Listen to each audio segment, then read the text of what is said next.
The transport ship shook as it landed on Nexus Prime.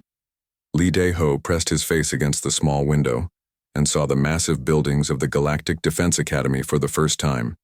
The structures reached high into the purple sky, made of strange metal that seemed to glow in the alien sunlight. His stomach twisted with nervousness. This was it, the most important military school in the galaxy. Only the best fighters from dozens of worlds came here, and somehow he had made it. Dae-ho grabbed his single bag and walked toward the exit. The other passengers were all aliens. Most were much bigger than him. Some had 4 arms, others had scales instead of skin. A few had eyes that glowed like small fires. None of them looked at him. To them, he was just another weak human. The landing bay was huge. Hundreds of new cadets stood in groups talking in different languages. Dae-ho heard clicks, growls, and sounds he could not understand. He felt very small and very alone. "You must be the human." Dae-ho turned around. A tall figure stood behind him. The alien had gray skin like stone and muscles that looked like they could crush steel. 2 small horns grew from his forehead. His yellow eyes stared down at Dae-ho with disgust. "I am Vexitar Gol," the alien said. His voice was deep and rough. "I am Krathari. We are the strongest warriors in the galaxy. What are you?" "I'm Lee Dae-ho," he answered, trying to keep his voice steady. "I'm human." Vexitar laughed. It sounded like rocks falling down a mountain. "Human? I heard about your kind. You come from a soft world with no real dangers. You have no claws, no armor, no strength. How did you even get accepted here?" Other aliens started to gather around them. Dae-ho felt their eyes on him like he was some strange animal in a zoo. "Maybe. They need someone to carry bags," said a female voice. It was high and musical, but mean. The speaker was thin and moved like flowing water. Her skin was blue-green and her large eyes were completely black. "I am Kilara Ves of the Zelani. We are the fastest beings in known space. This human looks too slow to even run away properly." More laughter came from the crowd. Dae-ho's face got hot with shame, but he said nothing. What could he say? They were right about many things. Humans were not the strongest or the fastest. Most human worlds were peaceful compared to the war-torn planets these aliens came from. "The human does not speak," said another voice. This one sounded like music played through crystal. A tall, thin figure approached. Its body looked like it was made of living glass, with lights moving inside like thoughts. "I am Zilmuth Kir, of the Byrathi. We process information faster than any organic brain. This human's neural activity appears limited." "Maybe he's broken," Vexitar said. "Humans are supposed to be weak, but this one looks weaker than usual." The crowd laughed again. Dae-ho wanted to disappear.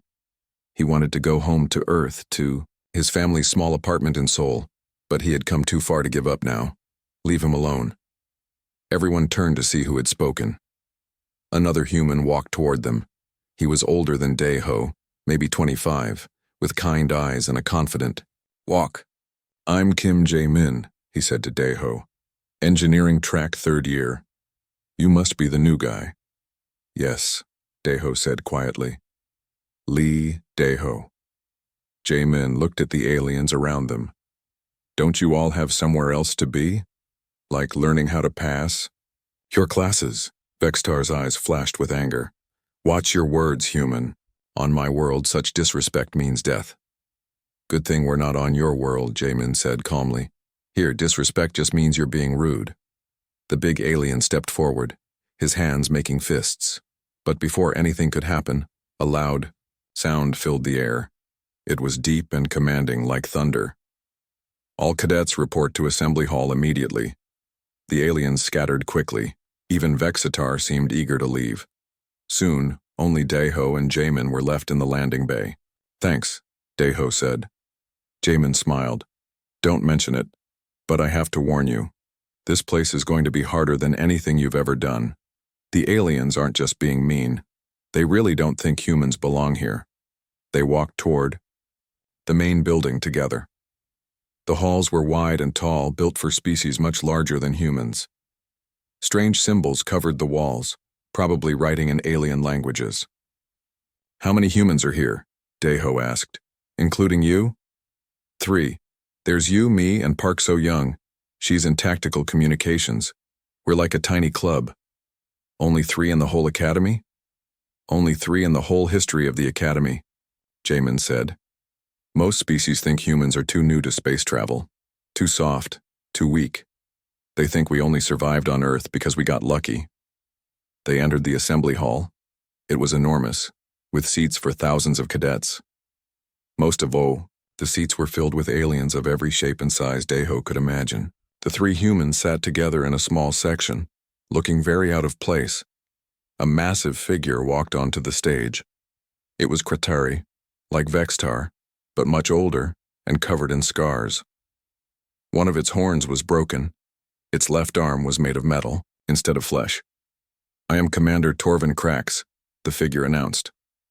Its voice filled the entire hall without any speakers. For those new to this academy, understand this. We do not train soldiers here.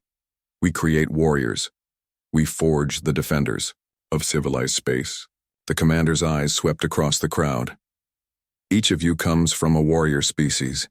Each of you has earned your place through blood, sweat, and victory. But earning your place here is nothing compared to keeping it. Daeho felt cold sweat on his back. This semester you will face the combat trials, Commander Krax continued. These tests will measure every aspect of your abilities: personal combat, strategic thinking, leadership under pressure, survival in hostile conditions. The hall was completely silent now. At the end of these trials, the bottom 20% of cadets will be removed from the academy. They will return to their worlds in shame, marked as failures. The rest will continue their training to become officers in the Galactic Defense Force. Commander Krax paused. His eyes seemed to find the 3 humans in the crowd. Some of you may wonder why certain newer species have been allowed to participate. This is your chance to prove whether that decision was wise or foolish. The trials do not care about your species. They only care about results. After the assembly, the cadets filed out slowly. Daeho heard whispers all around him. Many were in alien languages, but he could guess what they were saying. 20%, Jaemin said quietly as they walked. That's about 400 cadets who will fail. Do you think... Daeho started, then stopped. Do I think we'll be among them? Jaemin finished. Honestly? Everyone expects us to be the first ones eliminated. The smart money says all 3 humans will be gone before the first month ends. They reached the dormitory building. The rooms were small but clean. Each had 2 beds, 2 desks, and a small bathroom. Daeho was grateful to learn that Jaemin would be his roommate.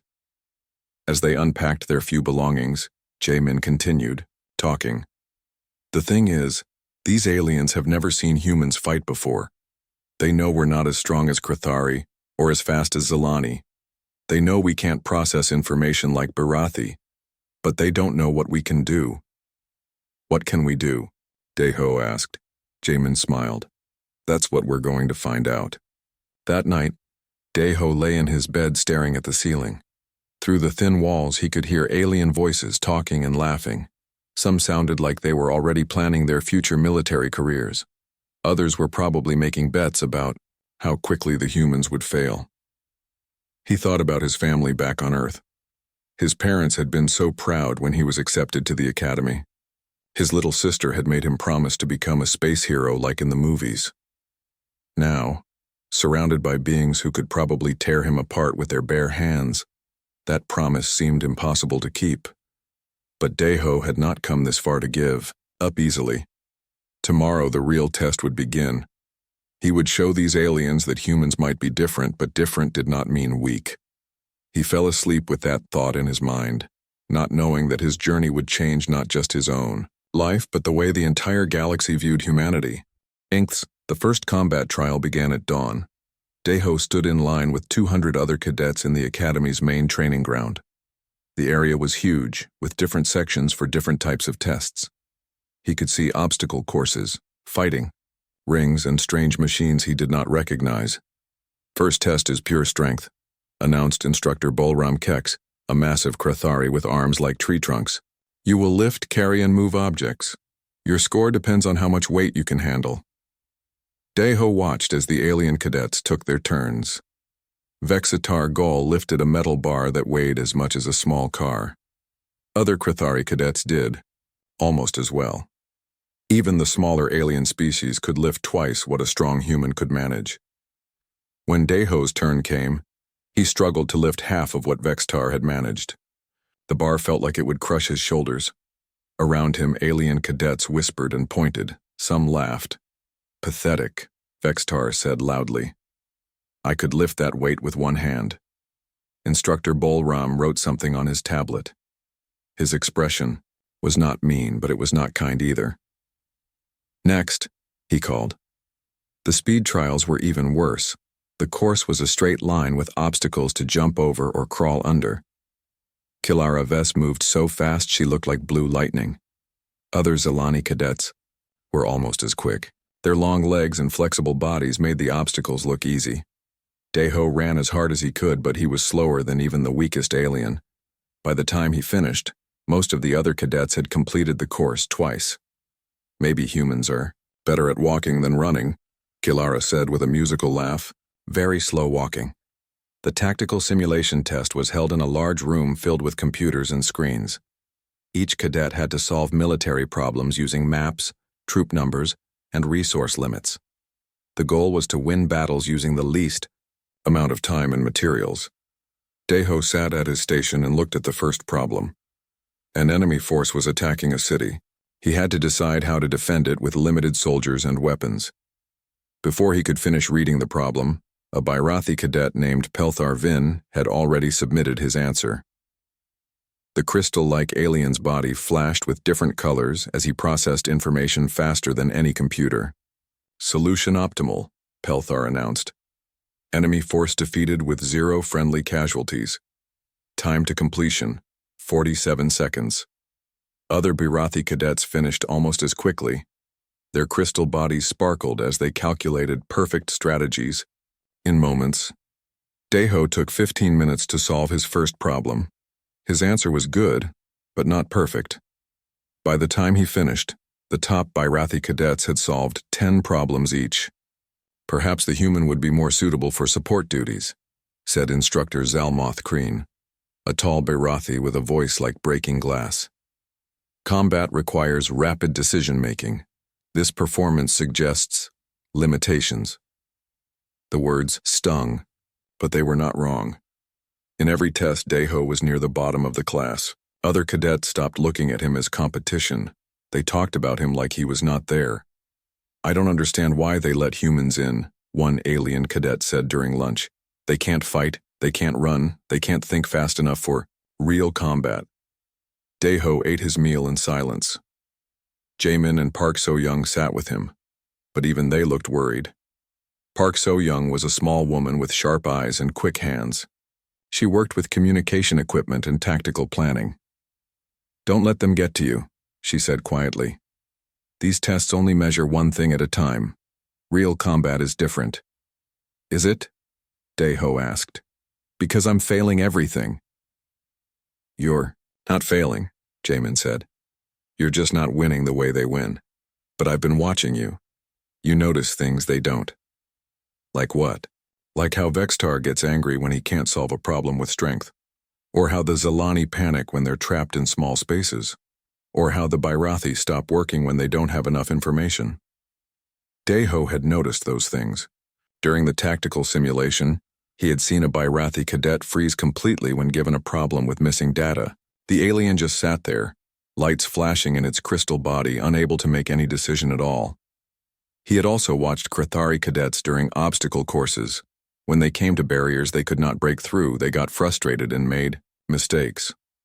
The Zelani were amazing in open spaces, but in tight corridors they looked nervous and moved much slower.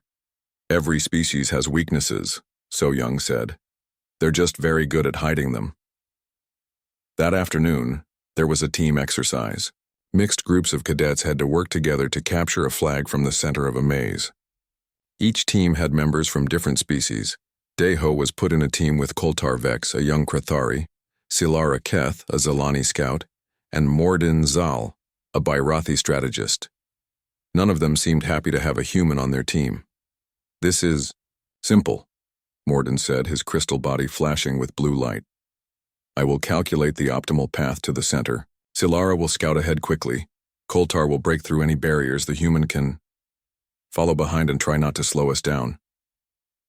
The maze was made of high walls that changed position every few minutes. There were also automated guards that would stun anyone they caught. Teams that got stunned had to start over. Morden's strategy worked at first. His calculations were perfect, and Silara moved ahead quickly to check for guards. But when they reached the center, they found a problem. The Barathi had not expected. The flag was in a small room with only one entrance. 2 automated guards stood right outside the door. They moved in a pattern, but the pattern was random. Morden could not calculate when it was safe to enter because there was no pattern to calculate. "This is illogical," Morden said, his lights flashing red with frustration. "Random behavior cannot be predicted." Silara tried to rush past the guards, but the space was too small for her speed advantage. She got stunned and had to crawl back to the team, embarrassed. Koltar wanted to fight the guards directly, but they were made of metal and could not be broken. "We need a new plan," Deho said. "The human thinks he can solve what we cannot?" Koltar laughed. "This should be amusing." Deho ignored the insult and watched the guards carefully. They moved randomly, but they were still machines. Machines had to follow some kind of rules, even if those rules were not obvious. He noticed that the guards never faced the same direction at the same time. When one looked left, the other looked right, or straight ahead. They also paused for exactly 2 seconds between movements. "Silara," Deho said, "can you move very slowly instead of very fast?" The Zalani looked confused. "Slowly? Why would I move slowly?" "Because they're watching for fast movement. If you move during their pause and move slowly enough, they might not detect you." "That's ridiculous," Morden said. "The optimal strategy is speed." "Sometimes optimal isn't what works," Deho replied. Silara was curious enough to try. She moved very slowly during the guard's 2-second pause, taking tiny steps. The guards did not react. Step by step, she made it to the flag and back. Their team won the exercise. The other team members stared at Deho with surprise. Even Morden's crystal body flickered with what might have been confusion. "How did you know that would work?" Silara asked. "I didn't," Deho admitted. "But I noticed they were built to catch fast movement, not slow movement. Sometimes the best solution is not the obvious one." That night, Deho lay in bed thinking about the day. He was still at the bottom of the class in most tests. He was still the weakest, slowest, and apparently the least intelligent cadet in the academy. But for the first time, he had solved a problem that others could not. Not because he was better than them, but because he thought differently than them. "Maybe that's enough," he whispered to himself in the dark room. Outside his window, the alien stars of Nexus Prime shone down on the academy. Tomorrow would bring new tests, new failures, and new chances to prove that being different was not the same as being weak. He fell asleep planning how to turn his differences into advantages. 3 weeks into the semester, Commander Krax made an announcement that made every cadet's blood run cold. "The Crucible begins tomorrow," he said during the morning assembly. His scarred face looked even more serious than usual. "This is the Academy's most difficult test. You will spend 7 days alone in the simulation zone. The environment will change every day. Desert, jungle, Arctic, toxic swamps, 0 gravity, and 2 surprise conditions." Deho felt his stomach drop. Around him, even the strongest alien cadets looked nervous. "You will have no food, no water, no equipment, except basic clothes." The commander continued. "You must survive while being hunted by automated predator drones. You must also compete with other cadets for limited resources scattered throughout the zone." The hall was completely quiet now. The bottom 50 cadets will be eliminated immediately. The rest will face individual combat trials with randomly selected opponents. Losing means going home. After the assembly, the cadets scattered quickly. Many went to train harder. Others called their families, knowing they might not get another chance. Daeho found Jae-min and So-young in the library. They were reading everything they could about previous crucible tests. "It's bad," Jae-min said quietly. "The survival rate is about 60%, and that's for regular alien cadets who are built for this kind of thing." "No human has ever taken the crucible before," So-young added. "We don't know if our bodies can handle some of these environments." Daeho spent the rest of the day thinking. He could not outfight the aliens or outrun them. He could not survive harsh environments better than species that evolved on dangerous worlds. But maybe he could think differently about the whole test. Deepay. Next morning, 200 cadets entered the simulation zone. It was a massive dome filled with artificial environments that looked completely real. Advanced technology could create any condition found on known planets. The first day was desert. The sun was brutal and there was no shade anywhere. Daeho found a cave and waited for night when it would be cooler to move around. He watched other cadets from his hiding spot. The Krithari tried to push through the heat using pure strength. Most collapsed after a few hours.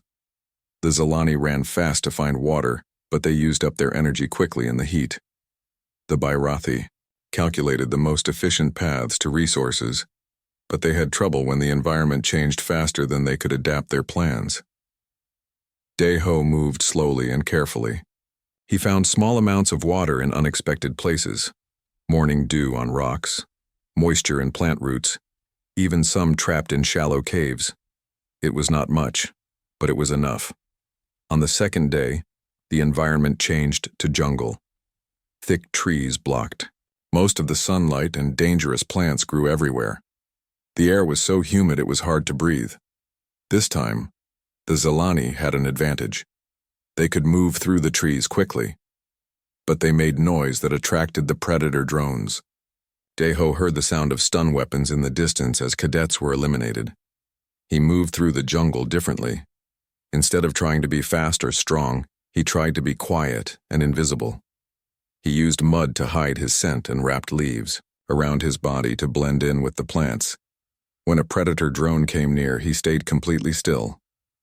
The machine scanned the area with red lights, but it did not detect him. After it moved on, he continued his slow journey to find food and water. By the fourth day, half the cadets were gone. The environment was now an Arctic wasteland with snow and ice everywhere. The cold was so intense that even the strongest aliens struggled. Daeho built a shelter using ice blocks and his own body heat. He had learned this technique from old human survival stories. The shelter was small but warm enough to keep him alive. He watched as Krithari cadets tried to power through the cold and failed.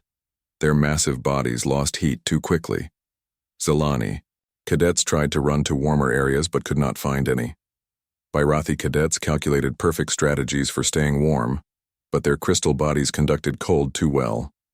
On the fifth day, something unexpected happened. The environment became toxic swamps with poisonous gas in the air. Most cadets had to wear emergency breathing masks that the simulation provided, but the masks only lasted for 6 hours. Daeho found himself near another cadet who was in trouble. It was Hector Voss, one of the strongest Krithari in the academy. His breathing mask had broken and he was slowly being poisoned by the gas. For a moment, Daeho considered leaving him. Hector had never been kind to humans. Helping him would mean sharing resources and possibly getting eliminated himself. But that was not who Daeho wanted to be. He helped Hector find clean air in a cave system underground. He shared his water and the small amount of food he had found. The big alien was surprised but grateful. "Why help me?" Hector asked. "I have not been friend to your kind." "Because it's the right thing to do," Daeho answered simply. They worked together for the rest of that day. Hector's strength and Daeho's problem-solving made them a good team. They both survived the toxic environment. On the sixth day, the simulation created zero-gravity conditions. This was the hardest challenge yet. Most cadets had never experienced weightlessness before. They floated helplessly, unable to control their movements. Daeho had an advantage here. Humans had been working in space longer than most alien species. He had studied videos of astronauts and understood how to move in zero gravity. He used walls and floating objects to push himself around. He helped other cadets who were struggling, including some who had made fun of him earlier. Word began to spread that the human was not as weak as everyone thought. On the seventh and final day, the environment became something nobody expected, a maze of mirrors with changing gravity. Sometimes gravity pulled down, sometimes up, sometimes sideways. The mirrors made it impossible to tell which direction was real. Most cadets got lost immediately. They crashed into walls they thought were empty space or fell toward ceilings they thought were floors. Deho closed his eyes and ignored the mirrors. He used his other senses to navigate. He felt air currents to find passages. He listened for sounds to avoid walls. He used touch to understand which way gravity was pulling. Slowly, carefully, he made his way through the maze. Other cadets followed, the sounds he made trusting him to lead them out. When the crucible ended, only 68 cadets remained. Deho was one of them. But the real test was just beginning. Combat trials start now, Commander Krax announced. Random selection will determine your opponents, win and advance, lose and go home. The remaining cadets gathered in the main fighting arena. A massive screen displayed the first match. Lee Dae-ho versus Hector Voss. The crowd went silent. Everyone knew Hector was one of the strongest fighters in the academy. He had never lost a combat match. His muscles were like steel cables and his punches could break concrete. Dae-ho was tired, hungry, and still recovering from 7 days of survival challenges. He looked tiny next to the massive Krathari warrior. "This is not fair," Hector said quietly as they walked to the fighting ring. "You saved my life in the swamps. I cannot fight you properly." "You have to," Dae-ho replied. "We both worked too hard to get here." Hector nodded with respect. "Then I will fight with honor. You deserve my best effort." The fighting ring was a circular platform with walls around it. The rules were simple. Knock your opponent down for 10 seconds or force them to surrender. No weapons, no help from others. Hector was everything Dae-ho expected. Fast, despite his size, incredibly strong, and experienced in combat. His first punch would have knocked out most fighters, but Dae-ho was not there when the punch arrived. He had learned something important during the crucible. He did not need to be stronger or faster than his opponents. He needed to be smarter and more adaptable. When Hector charged forward, Dae-ho moved sideways. When the alien tried to grab him, he rolled away. When powerful punches came toward him, he was already somewhere else. The crowd began to murmur. This was not how fights usually went at the academy. Hector grew frustrated. He was used to opponents who tried to match his strength or speed. Dae-ho was doing neither. Instead, the human was using the environment, changing directions constantly, and turning the alien's own power against him. When Hector missed a big punch, his momentum carried him forward. Dae-ho used that momentum to help him fall. When the alien tried to stand up quickly, Dae-ho was ready with a move that sent him falling again. It was not about overpowering Hector. It was about being unpredictable until the bigger fighter made a mistake. After 10 minutes, Hector was breathing hard and covered in sweat. Dae-ho was tired too, but he was still thinking clearly. The end came when Hector made one final, desperate charge. Dae-ho stepped aside at the last second and used the alien's own momentum to send him crashing into the wall. Hector hit hard and did not get up for 15 seconds. The arena was completely silent. Then, slowly, applause began. Even aliens who had mocked humans were clapping. They had just seen something they thought was impossible. The weak human had defeated the strongest fighter in the academy. Commander Krax's voice echoed through the arena. Winner, Cadet Lee Dae-ho. News of Dae-ho's victory over Hector spread through the academy like wildfire. By the next morning, every cadet knew that the human had defeated the strongest Krathari fighter, using nothing but smart tactics and quick thinking. The change in how others treated him was immediate and dramatic. "Impressive work yesterday," said Captain Yulandra Vex as Dae-ho entered the morning combat class. The legendary Zelani instructor had never spoken to him before. Her large black eyes studied him with new interest. "Your fighting style is unlike anything in our databases. How did you develop such techniques? I didn't really develop them, Daeho answered honestly. I just tried to survive. Captain Vex nodded slowly. Perhaps that is exactly what combat should be. Survival, not performance. Other instructors began paying attention to him too. In Bao, tactical planning class, Instructor Pelnova Creed asked him to explain his thinking during mock battles. In survival training, even the harsh Krathari teachers wanted to understand his methods. But the biggest change was in how other cadets saw. Himid Gilreshtorn, one of the smartest Birathi students, approached him after class. His crystal body flickered with curious blue lights. Your species confuses our analysis models, he said. You should not be able to defeat opponents with superior physical capabilities. Yet you do it repeatedly. What variables are we missing? Maybe you're trying too hard to find a pattern, Daeho suggested. Sometimes the best move is the one nobody expects. Gilresh's lights flashed faster. Randomness as strategy? Fascinating. Most illogical. Most effective. Even some of the cadets who had mocked him now showed respect. Silara Keth, the Zalani scout who had called him slow, now asked him to practice together. You move differently than we do, she said after a training session. We rely on speed, but you rely on timing. When I rush forward, you are already where I do not expect you to be. Speed is good, Daeho replied, but timing might be better. If you know when to move, you don't always need to move fast. Not everyone was happy with his success, though.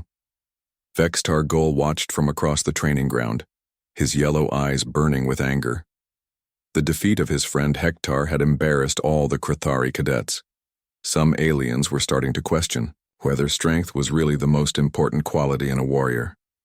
This cannot continue, Vextar said to his followers. If word gets back to our homeworlds that humans are beating Krathari in combat, it will shame our entire species. What do you suggest? Asked Korthak Vel, another Krathari cadet. Accidents happen during training, Vextar said with a cruel smile, especially to cadets who are not strong enough to protect themselves. Daeho's scores began climbing in every subject. In combat trials, he won fights against opponents who should have crushed him. In tactical exercises, his unusual solutions often worked better than the correct answers. In survival challenges, his adaptability gave him advantages that pure strength or speed could not match. But he also noticed that training was becoming more dangerous for him. Equipment sometimes failed during his exercises. Training weapons were not properly maintained when he used them. Other cadets accidentally hit him harder than necessary during practice fights. They're targeting you, Jamin warned him one evening. They were in their room, and Jamin was helping treat bruises that should not have existed after routine training. Vextar and his friends can't stand that you're showing them up. I'm not trying to show anyone up, Daeho said. I'm just trying to survive this place. That's exactly the problem, So Young added. She had joined them to share intelligence about what she was hearing in her communications classes. The instructors are starting to use you as an example. They're telling other cadets to study your methods. Some of the alien species are getting worried about what this means for their military traditions. She was right. In the weeks following his victory over Hektar, Daeho had won 12 more combat matches against increasingly difficult opponents. He had solved tactical problems that had stumped entire teams of Birathi strategists. He had survived environmental challenges that eliminated cadets from species supposedly adapted for those conditions. The Academy's ranking system, which had shown him at the bottom of his class for weeks, now put him in the top 10%. How is this possible? Instructor Zalmoth Creaney asked during a private meeting. The Birathi's crystal body flickered with confused patterns. Our analysis of your species suggested limited combat potential, yet your performance exceeds that of cadets from warrior cultures with thousands of years of military tradition. Maybe your analysis was incomplete, Daeho suggested carefully. Incomplete? The instructor's lights flashed red. Birathi analysis is never incomplete. We process all available data. But you can only process data you have, Daeho pointed out. How much data did you have about humans in real combat situations? The instructor paused. His lights dimmed as he considered this. Limited data, he admitted finally. Your species has only been in space for a short time. Most combat records are theoretical or against non-military opponents. So maybe you were analyzing the wrong thing, Deho said. You were looking at what humans have done, not what humans could do. This conversation was repeated with other instructors. Slowly, the academy staff began to realize that they had made assumptions about humanity based on incomplete information. Captain Yulandra Vex put it best during a staff meeting that Deho overheard. We assumed that because humans were not specialists like our species, they were inferior. But what if being a generalist is its own form of specialization? The final test was announced 3 weeks before graduation, the Grand Campaign. This was a massive war game where the top cadets would command actual units of junior students in complex strategic scenarios. The exercise would last for 3 days and determine final rankings for military placement after graduation. Deho was selected as one of 20 commanders, an honor that would have been unthinkable when he first arrived at the academy. This is it, Jamin said as they prepared for the exercise. This is where you prove that everything you've done wasn't just luck. What if it was luck? Deho asked. He was nervous about commanding other cadets in battle, even a simulated one. Then you've been lucky for months in a row, So Young laughed. That's not luck, that's skill.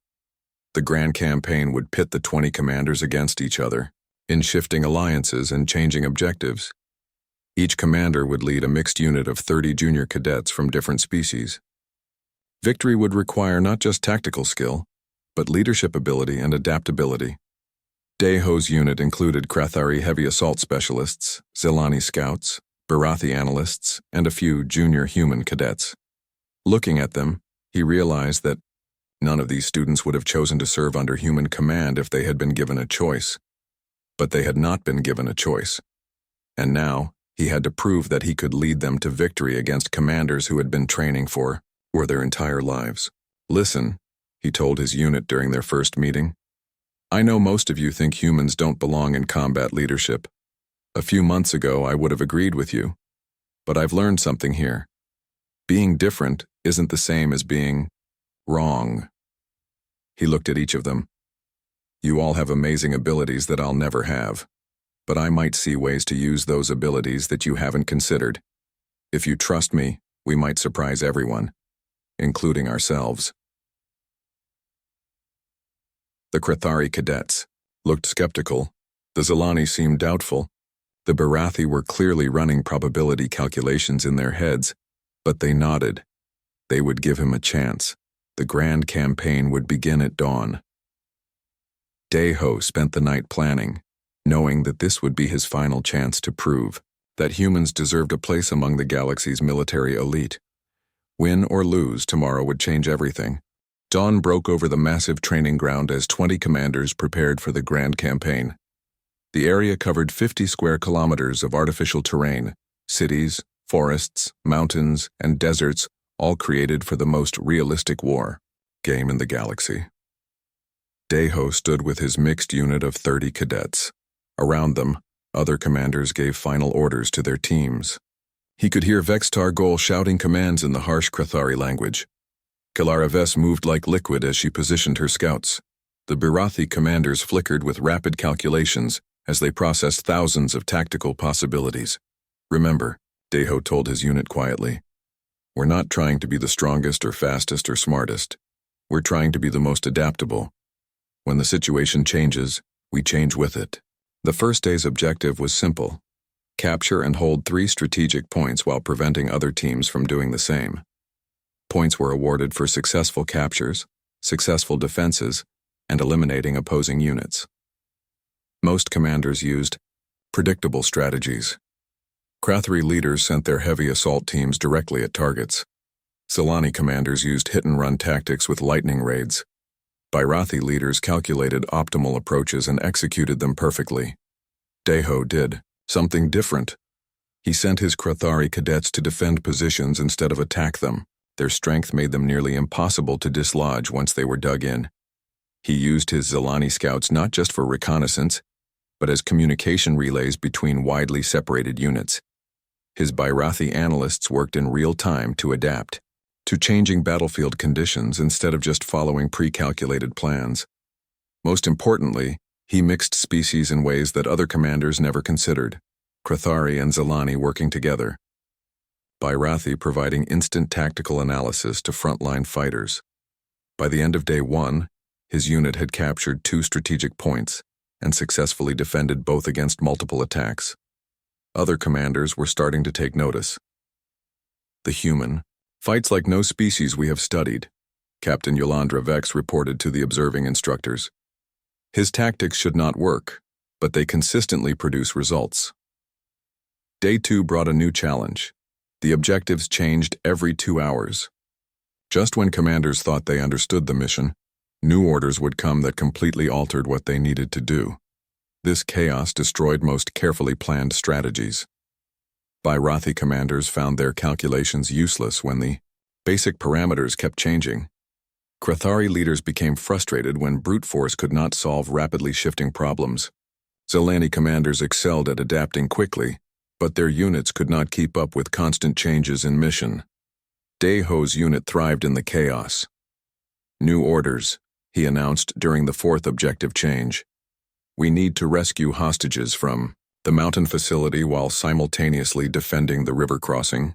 Impossible, said Morketh Van, one of his Krathari cadets. These objectives are in opposite directions. No unit can do both. You're right, Deho agreed. No normal unit can, but we're not normal.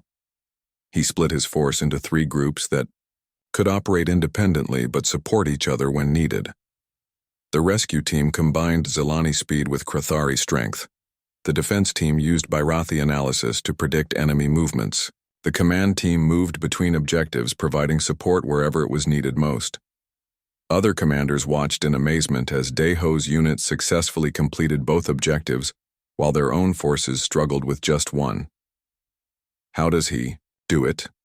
Kilaraves asked her instructors during a break. His species has no special combat abilities. His individual scores are good but not exceptional. Yet his unit performs better than teams led by our finest tactical minds. Instructor Zalmoth Kreen had been wondering the same thing. Perhaps, he said slowly, we have been asking the wrong question. Instead of asking what abilities he has, we should ask what limitations he does not have. By the end of day 2, Deho's unit was ranked 1st overall, but the real test was still coming. Day 3 was the final challenge, a massive battle where all remaining units would fight until only one was left standing. No points for partial victories. Winner takes.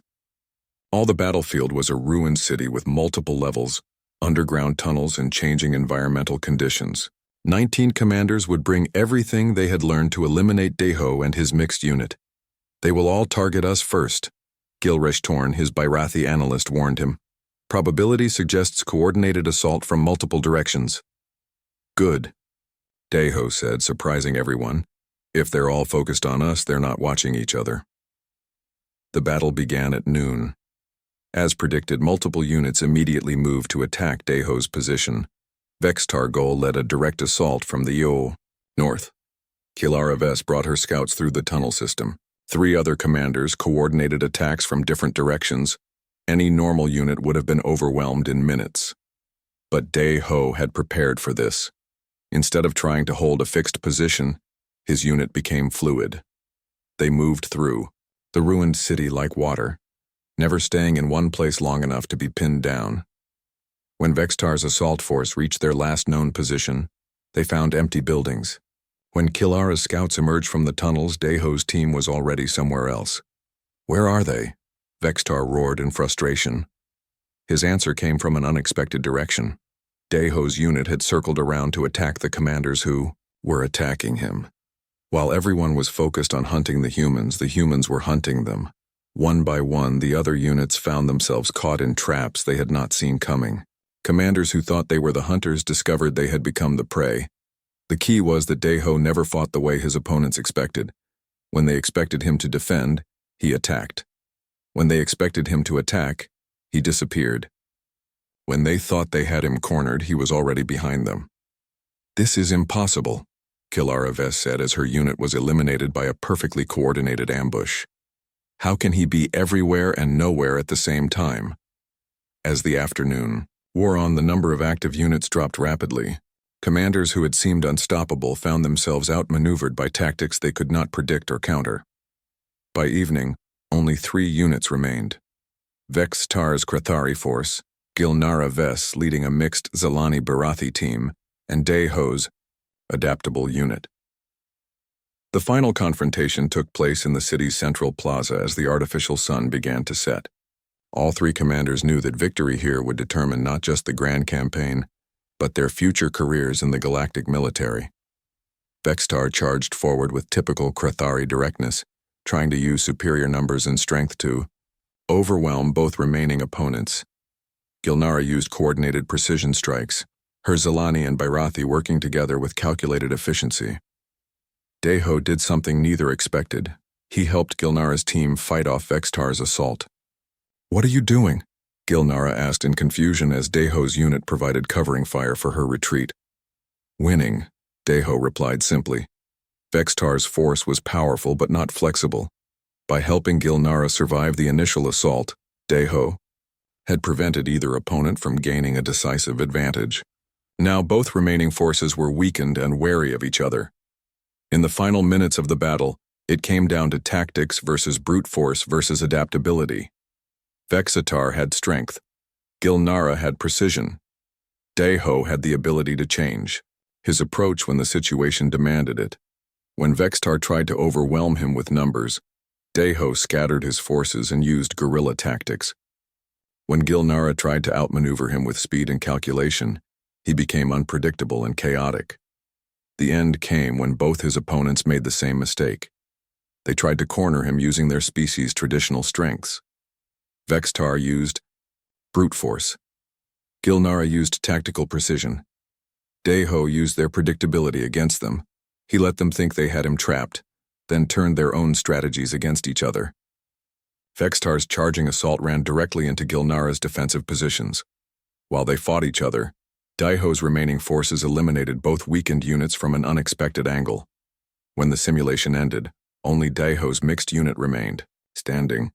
The training ground fell silent as the results were announced. The human cadet who had arrived at the academy as the weakest member of his class had just defeated every other commander in the most challenging test the institution offered.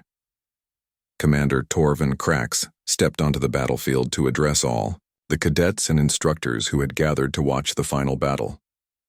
"Today we have learned something important," his voice carried across the silent field. "We assumed that evolution creates the perfect warrior through specialization. The strongest species dominate through strength, the fastest through speed, the smartest through intelligence." He paused, looking directly at Deho. "But perhaps we were wrong. Perhaps the perfect warrior is not the one who excels at everything, but the one who can adapt to anything. The humans call themselves average, but in a galaxy of specialists, being average at everything might be the greatest specialization of all."